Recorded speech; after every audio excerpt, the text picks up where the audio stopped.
Ayan, Grand Venice. Ito. So papunta tayo ng EDSA naman. So nasarapan na tayo, nag-U-turn na tayo sa kabila. Ayan, papunta naman tayo ng EDSA. So ito lang, pagka papunta ng EDSA, dito lang ang way natin. So dire-diretso lang tong harapan, pabalik.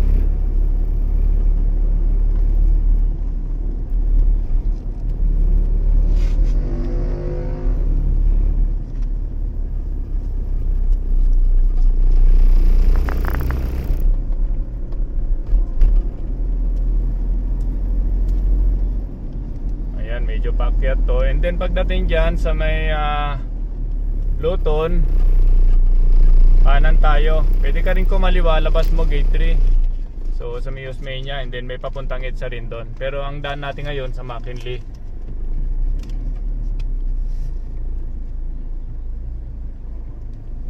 Ayan, pagdating sa kanto, intersection to, so kakanan tayo dyan.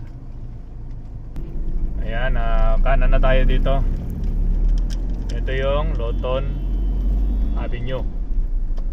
Ayan, sabi ko, pagka kaliwa ka dyan, papuntang gate 3. So mga pauwi ng south, pwede dyan. And then pwede rin sa C5.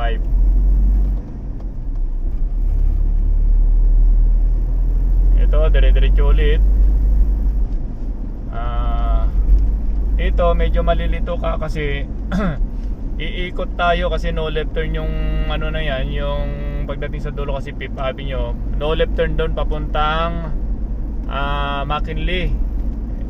So gagawin natin, papasok tayo sa Venice, doon tayo iikot.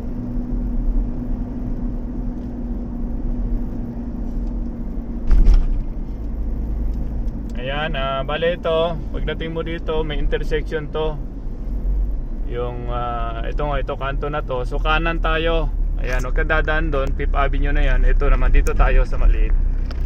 And then tutumbukin natin dyan yung parang circle. Ito, papasok na rin ng BGC to. And then ito yung International Cemetery. Ayan, yan yung gilid na yan. Yan may bakod. So parang binaybay lang natin yung gilid yan.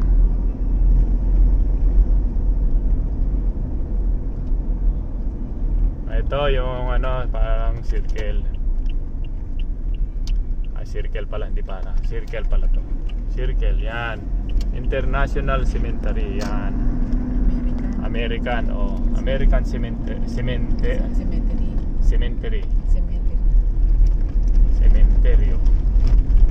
And then, diretso. Pagdating dito mga idol, sa unang kanto, pag-ikot ay kanan. And then pag kanan mo may pakaliwa agad. So kaliwa ka kaagad, wag kang dediretso. Pag dumiretso ka doon, tapos yung corner na yun, kanan ka papuntang SM Aura at saka papuntang ano rin, market. So pag kumaliwa tayo, and then pag kaliwa, unang kanto, kaliwa ulit. McKinley na yan. Ayan oh. Pero mahaba traffic yan Ayan, kaliwa tayo dito. Ito na yon, tutumbok na yung papuntang EDSA to.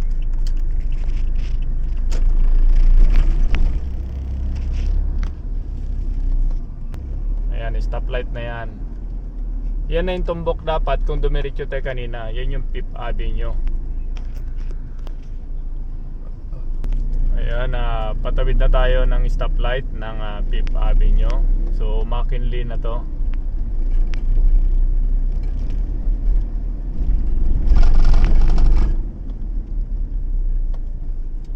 Ayan, shout out sa mga followers natin at saka mga hindi followers, shout out din sa inyo mga idol.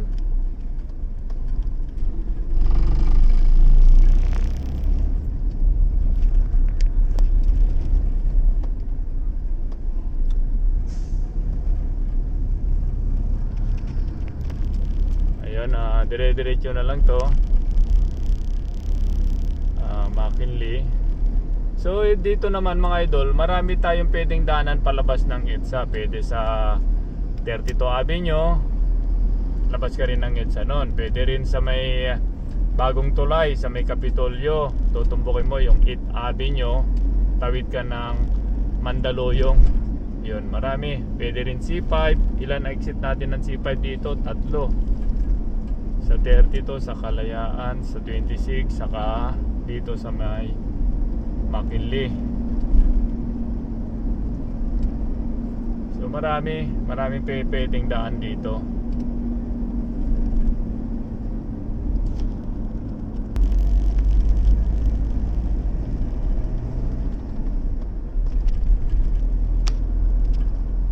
Ayan, diretso lang idol ha. Pagka dumadaan tayo dito papuntang EDSA, diretso lang to. Sundan lang natin yung main road na to.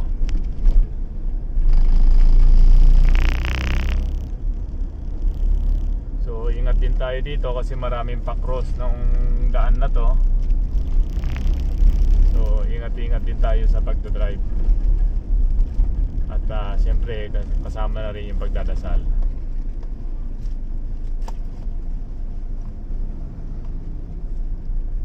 Ayan, in-stop tayo kasi may patawid.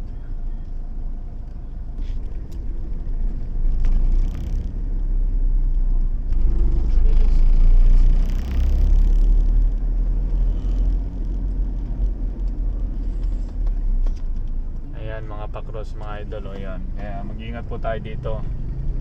Mga big time po yung mga sasakyan dito.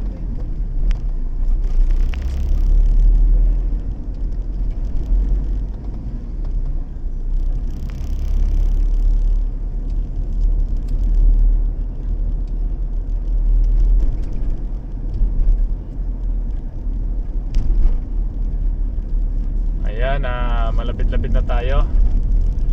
Ayan, ninag ko na yung EDSA. Ayan na po yung EDSA.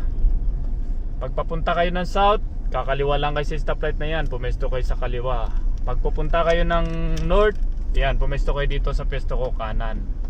Ayan, wala na kasi yung Shell. Tinakpan na yung Shell eh. Dating Shell yan. Ayan. Pagpapunta ka ng Makati, dire-diretso lang. Ayan mga idol, hanggang dito na lang. Thank you so much.